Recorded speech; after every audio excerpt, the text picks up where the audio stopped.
Mel, can you hear me? Yeah, now it's fine. Oh, wonderful. I am so sorry. No, don't be I am sorry. so Just throw the new computer in the garbage. I would like it to. I won't throw it in the garbage, but I will throw it at the Geek Squad at Best Buy. Okay, Thank you so much. and I love the video. It's like not in focus. It's got this like Hollywood 1940s thing. I guess it's good when you're a woman of a certain age because it hides all the flaws. So maybe some of your women guests can relate. No, you look wonderful on the crispy television too. Thank you, Mel. But there's something out of this world. So anyway, Joyce Lapin, welcome to You've Got Mel. And I don't know whether you know this, but we always start with the jingle. Okay, I'm ready for the jingle, as long as I don't have to sing it. You don't have to sing now. Well, later we'll see. But right now you're okay. Are you nervous? A bit. Okay, that's not a bad thing.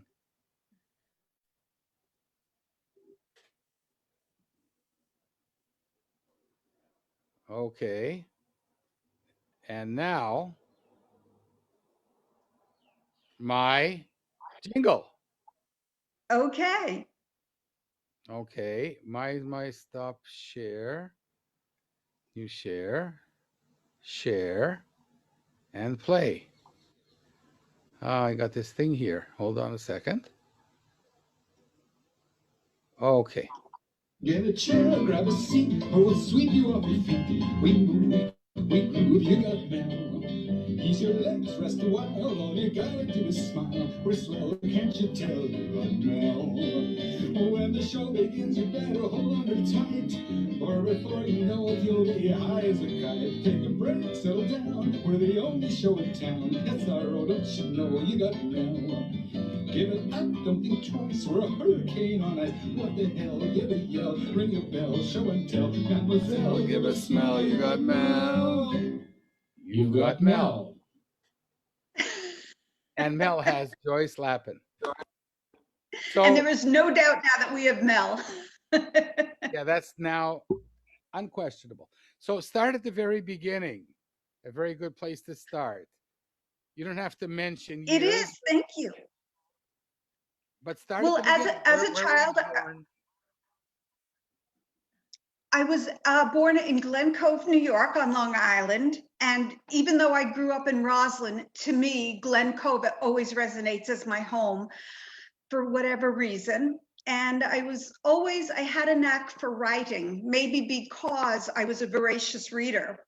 And when I graduated college, I became a secretary with the goal of— Hold on. Oh, I jumped. 20 years in 2 seconds, Joyce. There's absolutely nothing compelling about my childhood. I was a totally clueless kid. But I always— sisters, parents. Yes, I have 3 sisters. I have a brother my brother is now on the other side with my mom. My dad is still on this side with my sisters. And my dad is in Florida. And my whole family is very supportive of my writing career. And it's been wonderful. And growing up, my teachers were also extremely supportive. It was really one of the few things that came naturally to me and that I was able to find success in quickly and easily. So it seemed natural to go into advertising copywriting when I grew up. But it was a difficult world to survive in. It could be uncivil. It could be a hostile environment. But I stuck it out for about 15 years. And then I started to carve out a new life. And I had always been fascinated by time travel. So I wrote a book on time travel, and I was able to get an agent. Unfortunately, there was no energy flowing from him. So I I queried another agent with this first book, the one that was eventually published, If You Had Your Birthday Party on the Moon. And this became my first book. My agent is John Rudolph, and bless his heart. And so we have just introduced The Little Spacecraft That Could. And both of these books were illustrated by Simona Ceccarelli, who happens to live in Switzerland. I call her my Swiss Miss. And the publisher is Sterling Children's Books, and they have done a remarkable job of allowing my creative visions to shine through. They show a great deal of deference to the writer. I assume they show it to all the writers. I assume I'm not the exception. And it really is a wonderful thing because the book becomes what it wants to be. So the book that I've seen, the one that's coming out or just came out, yes, can you show a few double spreads? absolutely. I will show you some of my favorite spreads. Thank you for asking. This is one of my favorite spreads. This is the New Horizons spacecraft herself, and she was sort of piggybacked on a rocket, which is known as an Atlas V rocket, excuse me. And in this spread, we see New Horizons leaving Earth. She arrives at outer space very, very quickly, really a matter of minutes, even less. And once she no longer needs the aerodynamic portion of the Atlas V rocket, she's free, and she travels all the way to Pluto, just this little tiny spacecraft, no bigger than a small piano. And this is one of my favorite spreads because I feel like she looks so happy to be light and free and unencumbered by the Atlas V and on her way to Pluto. And the book is basically told from the point of view of the spacecraft, not completely, but a little bit. And another one of my favorite spreads is when she's passing Jupiter. And you can see her when she passes Jupiter, she gets an enormous speed boost. And I will allow the readers to discover themselves how that happens. But she is getting a speed boost on video, on a speed boost from Jupiter. And it's almost like she's on some sort of cosmic Disney ride and she's saying, wee. So I do love this spread very much. And Simona, the illustrator, does amazing work. And I knew she would nail it, the way she's anthropomorphized the spacecraft, whose name, by the way, is New Horizons. And New Horizons was conceived by Dr. Alan Stern. And he cooperated very closely with me in the book, in writing this book, and that he offered a cover quote, which absolutely thrilled me. Hey, can you read it? Oh, yes, I would be very happy to. Thank you very much. He writes, "The exploration of Pluto was a landmark event. This fascinating book tells the whole amazing story. Dr. Alan Stern, leader, NASA's New Horizons mission." And having Alan partner with me, or I should say be on board, because obviously I don't consider myself anywhere near his equal. So I use the word partner very loosely, but it was a very, very validating experience to have him jump on board the project. That's a very nice metaphor for a spaceship. Yes. So how long this? I had a look at this book. It's incredible. The text, the artwork, and you're teaching without teaching. So that's a great attribute of a successful children's book. It's not for very young kids. It's not for 4-year-olds. No, it's not. I think children of all age love If You Have Your Birthday Party on the Moon, but The Little Spacecraft That Could reads somewhat older. I would say the sweet spot is 7 to 8 years old, 7 and 8 years old and up. And then the sweet spot would be maybe 8 years, depending on the child. I mean, again, children of all ages love the illustrations and kids grow into it, but it really is meant for children 7 and above. Joyce, you did more research writing this book than I did as a scientist. How long did it take you to write this? Oh, thank you for asking. Well, I had let's see, I had a lot of help from Alan's book. Alan's book is Chasing New Horizons, and this was the heart of my research. And you can see it's filled with all my notes and everything. And I used about another half dozen books on Pluto and countless articles on Jupiter, on gravity, on all kinds of physical, physics principles. It took me about a year to write it. And let's see, going a little bit at a time. And of course, I felt I needed a science consultant. So the gentleman who was my science consultant for If You Had Your Birthday Party on the Moon, his name is Dr. Stephen Schneider, and he's the chairman of astronomy at UMass. And I asked him if he was available to make sure that my science was watertight on the little spacecraft that could. And I was very grateful he was available. And then when I brought Alan in, which I didn't feel free to do until I had a book deal, but once Sterling made the offer, I contacted Alan, and he took it to a whole nother level of accuracy, because of course there's many things with the project that only Alan would know. And it was important that that I have his input. And I was very grateful for it. And the man is just so busy and so demand that, to me, it's mind-boggling that he made the time for me and this project. And we were so grateful to have him with us. To have him on the team is amazing. And Sterling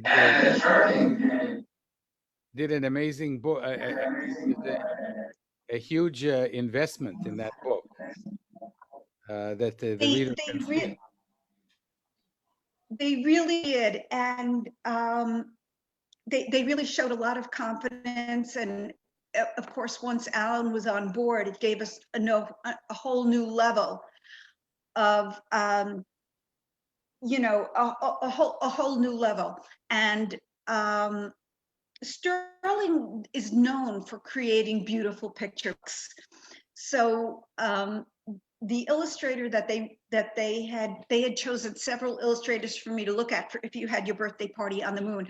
And fortunately, the same illustrator was able to do she was available to do the Little Spacecraft That Could. And when I saw her artwork for it, the initial artwork, I was thrilled, but I was not surprised, because I knew she would nail it. She's that good. Let's go now. Fast forward backwards to the Party on the Moon. What is that book all about? I didn't have it yet to look at. This is really a fun book. It's a nonfiction book, believe it or not, for a book called If You Had Your Birthday Party on the Moon.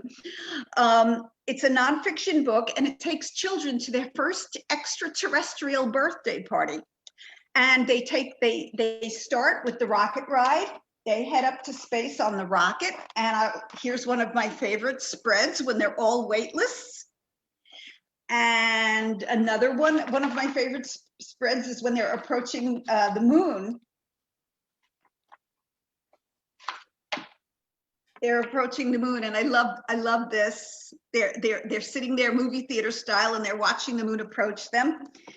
And it allows the children to see what would happen because of the unique physics of the moon. It allows them to see what would happen with their balloons, what would happen with their birthday candles, because candles need air in order to light, what would happen with the piñata, which was amazing for Stephen Schneider, my science consultant, because he had to conjecture based on gravity and based on the moon's very, very thin, almost non-existent atmosphere.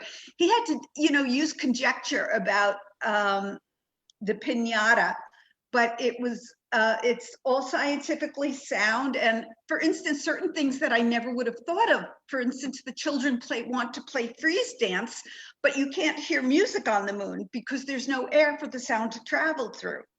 So they decide they will play freeze tag instead. The problem is freeze anything is hard on the moon because some sudden stops are almost impossible. So it's the children have a lot of fun on the moon, and they explore craters. They hike to the dark side. They have a scavenger hunt, and they find things that were left there by the Apollo astronauts. And they have a lot. Where did you get the idea for this? Thank you very much for asking.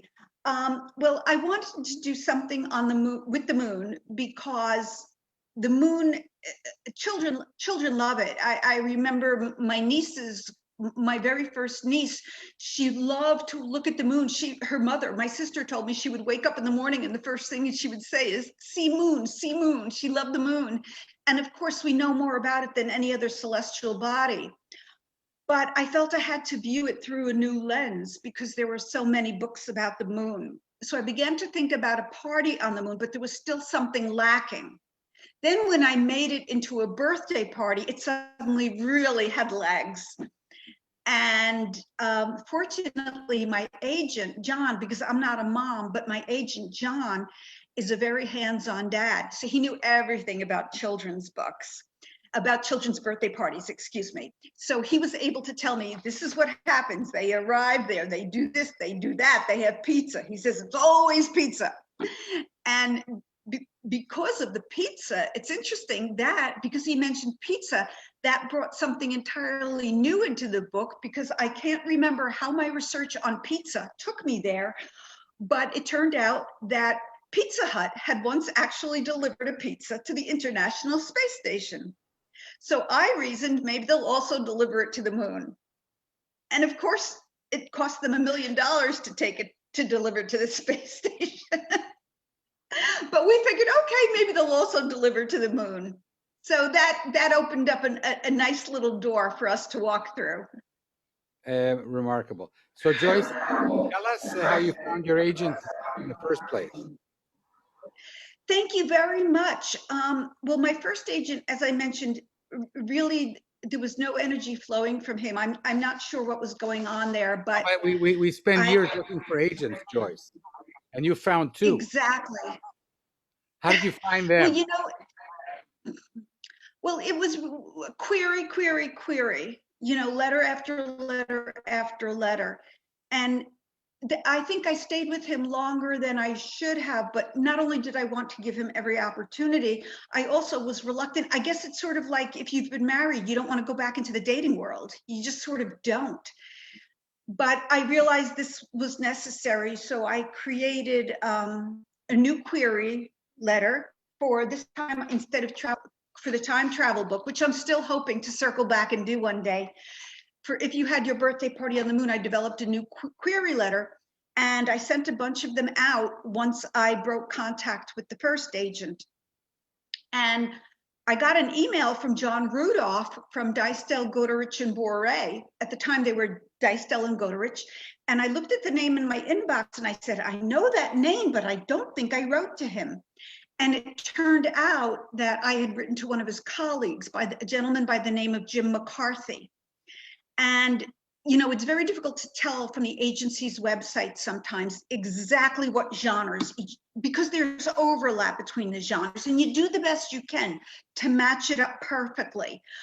But John was a better match, so Jim had given the manuscript or had given the partial manuscript to John, and John emailed me immediately, for which I was very grateful, because I knew I needed a fresh start, and I researched John and I realized this is a really, you know, a really good agent at a prestigious agency. He knows what he was doing. Now, the other agent was also from a very reputable agency. So I guess it's like anything else, you know, like the computer that I'm speaking to. It's a name that I'm speaking to you on. It's a name brand computer, but look, the camera picture is fuzzy. So you just never know, right? I love that fuzzy camera. I'm so glad it makes you happy. I was so afraid to get a computer with a good camera and see what I look like. I'm like, I don't want to see the lines. I like the blurry picture.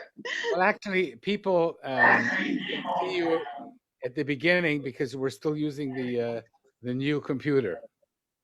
So Joyce, you know, it's incredible. You found, you know, most people spend their lifetime trying to find an agent, and most of the people I've interviewed didn't just find an agent through the slush pile, just by querying.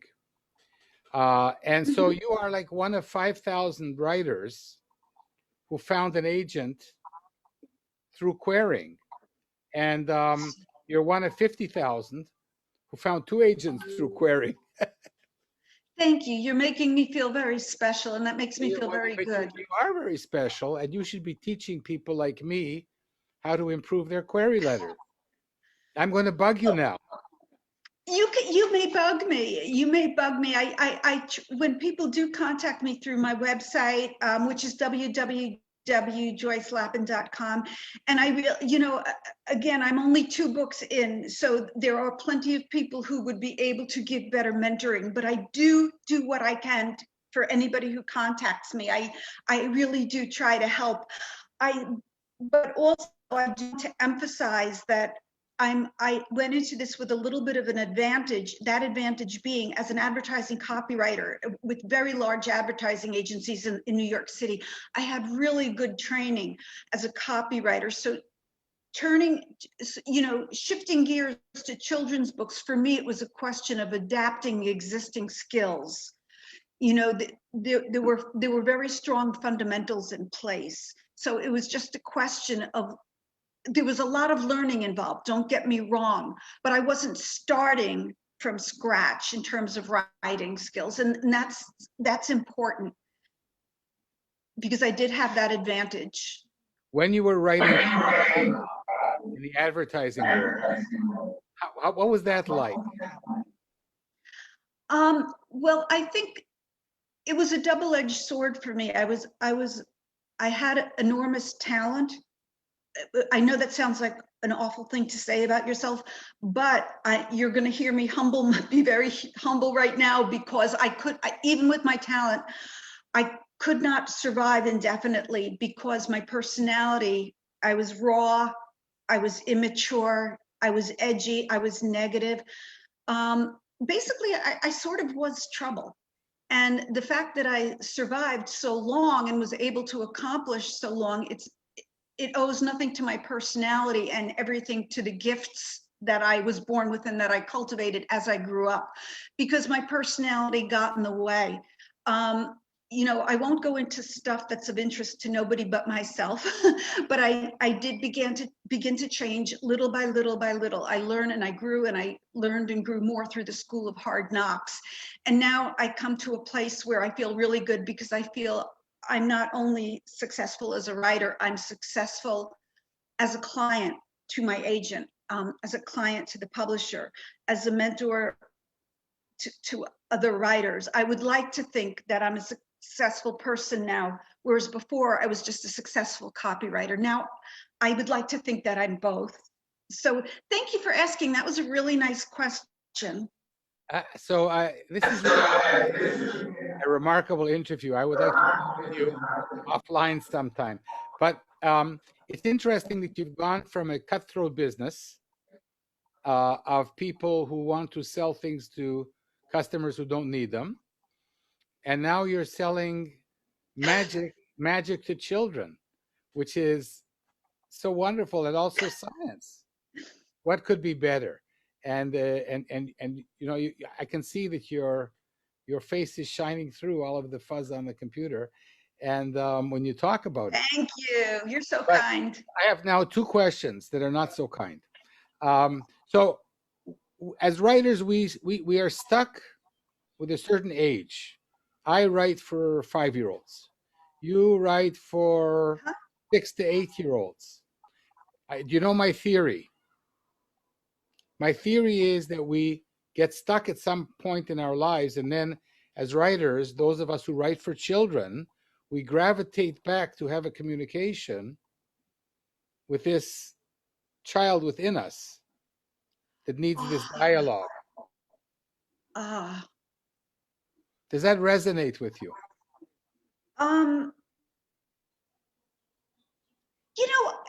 To an extent, I think it really is an interesting question, because, for example, when we go into a McDonald's restaurant and we see those playscapes, like I would have loved that playscape as a child. And when we go into the movie theaters now and we see a movie 3D, we would have loved that as children. So I think we can remember loving that magic and wanting that magic, you know. And of these books, by the way, they are for up to 11 and 12-year-olds. So it's not just 6 to 7-year-olds, but putting that aside to address what you're saying, I think that love, that craving for the magic stays with us. and I feel like there's a very fantastical element to what I create. If you had your birthday party on the moon, the interesting thing is everything that happens in this book is physically possible. It's just a question of us doing the engineering, of people doing the engineering, so we can take casual trips to the moon. In the case of the Little Spacecraft That Could, we are traveling 3 billion miles, passing the orbits of all of the outer planets, the gas giants, the ice giants, and seeing Pluto, but seeing it through the eyes of the spacecraft, because we can't yet send people there. So again, with both books, I think there's a very fantastical element. Yeah, but it's based on nonfiction. It's based on science and technology. That's exactly right. The books are completely factual. If we were able to be on the Little Spacecraft That Could, we would have experienced what we're experiencing through her eyes. If the engineering existed for us to take casual trips to the moon, we would experience what these children experienced when they had their birthday party on the moon. We would bounce in and out of craters the way that they could. So everything happens. It's just a question of us getting to the point where we can shuttle back and forth to other worlds. Okay, Joyce, so here's the thing. This is my last serious question. Okay. You in university, you studied what? Literature, writing, what? I was actually a psychology major, which was part of me being a clueless kid. Not that psychology isn't a valuable major, but it was just all on a whim. I took a psychology class. I liked it. I declared that to be my major. I switched from political science. I had thought I wanted to be an attorney. My right brain and left brain have been doing battle with each other all my life. So, so the psychology background worked very well for me in advertising. And it's still with me for writing, but I think my writing skills came from being a reader. So all the parents out there, I would really recommend they encourage their children to read as much as can. And it doesn't matter what they read. I remember when I was a child, my friends and I loved comic books, and the mothers would always say, stop reading comic books, stop reading comic books. And now they just call them graphic novels and they're okay. It's like we don't have mutts anymore. We have designer dogs. It's the same thing, right? It's all writing good copy. It's words. It's as long as you're absorbing not just information, but getting facile with the language. So you're asking me wonderful questions. I am enjoying them. Thank you. Thank you, Joyce. My last serious question will be what intrigues me. Many of the people I interview write nonfiction. And I'm sorry, many of the people you have interviewed are that I interview write nonfiction, which is fascinating.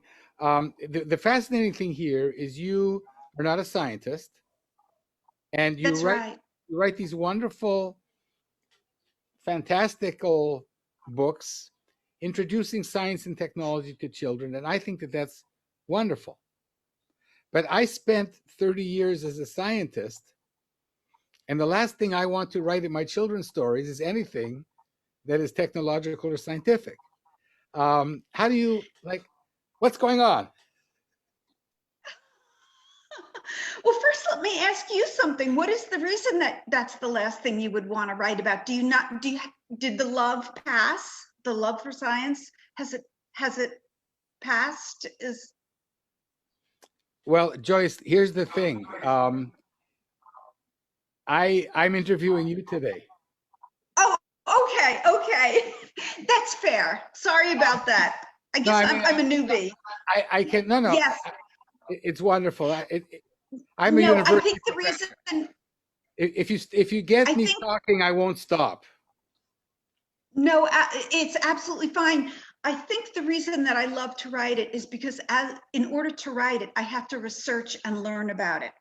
And with the internet, it's so easy to research that once you find your sources you can depend on, it's sort of like all this wonderful information keeps flowing to you, fascinating information. And I think I enjoy writing about it because not only because first I learn about it, which is enjoyable, but because I love crafting the language to be metaphorical and to mean something to the children. You know, for example, on Pluto, it turned out that there were ice volcanoes. And these ice volcanoes, when they erupt, it would be like watching a gigantic slushy overflow. And that, for me, was a fun thing to write. So you get to take something that maybe would seem a little bit mundane and present it in a very fun, engaging way and a fresh way. I mean, we all really enjoy metaphors, I think. And I love creating the metaphors, and they seem to come easily to me. And they make the whole they make it fun for me. They make it fun for my agent, for the editor, for the publisher, for the readers, for the parents.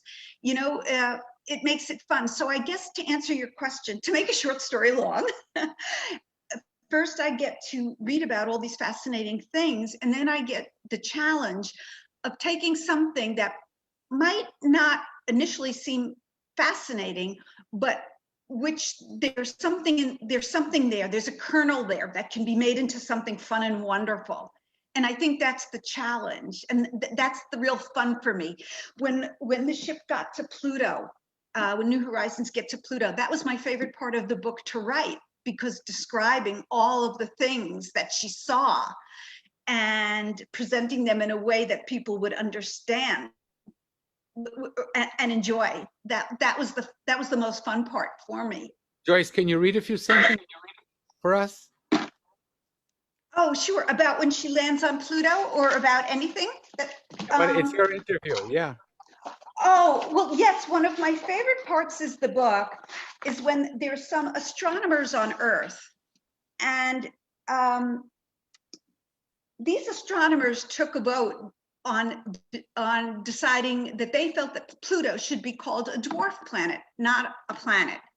And this decision was made by astronomers, not planetary scientists.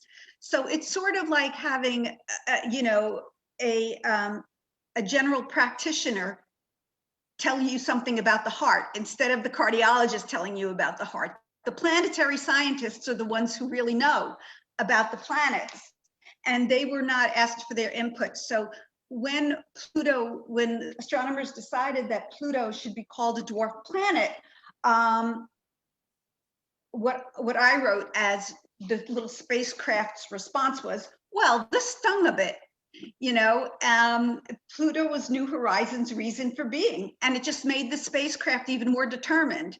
You know, that's one of my favorite lines. And another one of my favorite lines was when she has to get close to, the spacecraft has to get close to Jupiter in order to get what is called a gravity assist, where Jupiter adds some of its speed to the spacecraft. And I write, carefully she maneuvered to within 1.4 million miles of Jupiter. That may not seem very close, but you don't mess with a planet whose name means king of the gods. That was something that's the kind of thing that I really enjoy. That's fun for me. I love it. Oh, thank you so much. You're such a positive interviewer. Well, because I'm in awe of people like you, who are like one in 10,000, 50,000, 100,000 of writers who want to have books published by traditional publishers. And not only that, Yes. you know, I don't know if I'm telling you, I should tell you this, Joyce, but most publishers don't introduce you to the illustrator. They don't even tell you who the illustrator is. You know, your book comes out and you see the pictures. And they are actually asking you who you want to work with. So that's, you know, even more incredible. It really is remarkable. And Sterling was like that on both books. The editors were amazingly deferential to my creative vision. And there were times when, you know, they would push back gently, and I knew they are the professionals, let it go. And this is not important enough, and they're probably right. But for the most part, they were very respectful of my vision. And in the case of the illustrator, she and I have developed a wonderful relationship online. And but we now text, and we instant message, and we email. But we're very aware of and very respectful of the boundaries. We know that certain things need to go through the proper channels through the editors. But certain things like ideas for promotions, these are things that she and I can discuss. And we've developed a wonderful friendship, and she's amazing. And you will not believe this, but she is an illustrator who actually used to be a research scientist. Wow. Is that amazing? Wow. Talk about a right brain and a left brain making peace with each other, right? And so she is meticulous. She's meticulous with her research. And like, I never have to go back. Like when she showed inside the control room at NASA, I never felt that I had to go back and check, is this what it looks like? I know that if this is what she illustrated, she was sat there surrounded by 100 photographs before she began to illustrate. So it's wonderful to be able to have faith in your creative partner like that. And I have enormous faith in the editors at Sterling. And really, I feel like I've been part of a wonderful team, and it's very, very validating to be part of a team like that. Joyce, what is your next project? Well, it sort of says to stay in the vault until my agent responds to it. But it's more fantastic nonfiction. It is. I'm hoping it would be a third book in this series, but you know, John will have the last word as to whether or not it sees the light of day. And so, if I could talk about it, I would, but I know you understand. I can have you back when it happens. So right now I'm just mostly going to be expending my energy, you know, promoting the 2 books. And of course, it's a bit of a challenge in the post-COVID world, and you can do a lot online. But as we've discovered, I have inferior computer skills, so it's a bit of a struggle for me. Subpar. I shouldn't say inferior. I will say subpar computer skills. Limited, but that's fine. You know, you know what? You can't. I like that. I like that. Limited. Thank you. Joyce, you can't be a rock star in everything, you know. So the reason that I am in awe of writers like you, and I'm going to ask you to share some of your best advice for aspiring authors of picture books. Oh, well, thank you. I can only tell you what worked for me, which was to write about what I wanted to learn about in the terms of nonfiction. I don't believe that I have any particular gift for fiction. It may be untapped or undiscovered, but I have no reason to think it's there at all. It may be, it may not be. But in terms of nonfiction, I picked the things that I was curious about, that I wanted to deep dive into. For instance, the reason that all this writing started was because I was fascinated by time travel. And I always wanted to know how it worked. I just could not get my head around it. And the time travel book literally took me 2 years to write. It was, the physics is, you know, with the moon, you can learn about the phases of the moon. You can learn about tides. You can learn about the orbits. But with time travel, it's getting your head around principles that maybe people really aren't meant to be able to visualize. And you have to try somehow. And it's sort of like trying to hold an ocean wave on the sand. It just slips right through your fingers. It won't stay in your head, even when you can get it in there for a minute. But I learned enough to be able to write about it. And that was a book for young adults. So I don't know if it will ever see the light of day. But the point is that I was fascinated by time travel, and I really, really wanted to understand it. And so I really kept at it because it meant so much to me personally. And I know there are a lot of writers out there for whom mental health is the driving force behind their curiosity, for who, or gay pride, or surviving cancer, or any one of 1,000 topics. So I would say whatever your passion is, that's probably what you're going to enjoy exploring, because I suspect that only if you have that passion that makes you want to stay with it and keep exploring that topic, are you going to stay in this, unless you're either very, very lucky or very, very talented. You have to be either one or the other, or both, to get published easily. Very, very lucky, or very, very talented. Even very, very connected won't do it for you these days. Lucky, very lucky, or very talented for it to happen right away.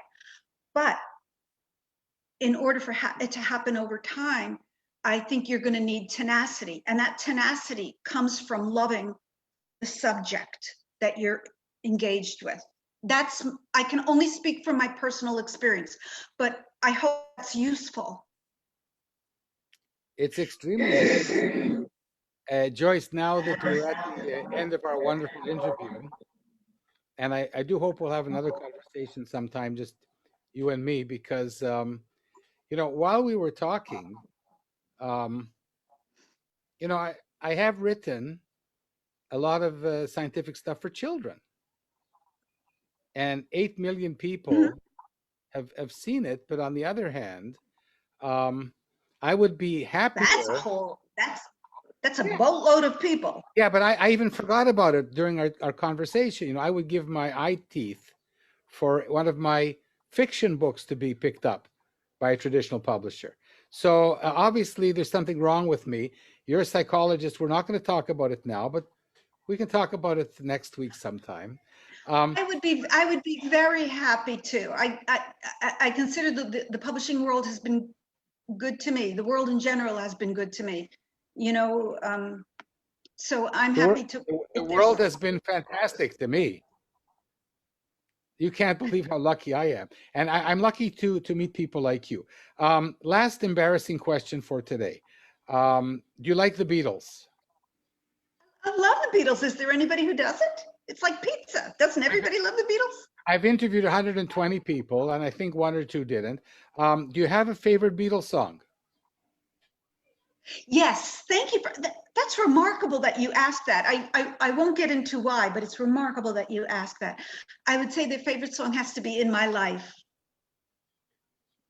The reason I'm asking is because we always, I'm a big Beatles fan, and it's a great way to know about people and to ask them what their favorite song is. That's a remarkable song. And I'm wondering whether you'd like to sing a bit of it for our wonderful audience. There are places I remember all my life, though some have changed, not for better. I can't sing the whole thing. That is not my specialty. That is not my area of specialty. All these places have their moments. You're the jingle guy. You sing it. For people and things that went before, I know I'll often stop and think about them. In my life, I've loved you more. Beautiful. So Joyce, I don't know why it took you so long to be on the program, but I'm tickled pink that you were able to make it today. And I hope that people have survived the first 10 minutes. It's like the takeoff of your ship, the bumpy until we exited the stratosphere. Till you get out of the atmosphere. Yes, you're right. It took us 10 minutes to get out of the atmosphere. Actually, you're right. It took New Horizons, the spacecraft, got into outer space faster than I got onto Zoom. Yes. It's been wonderful having you on You've Got Mel. you so very much. Should I just now click to leave the meeting? Is that what you'd like me to do now? Yeah, but I'm gonna say thank you again, and Thank you.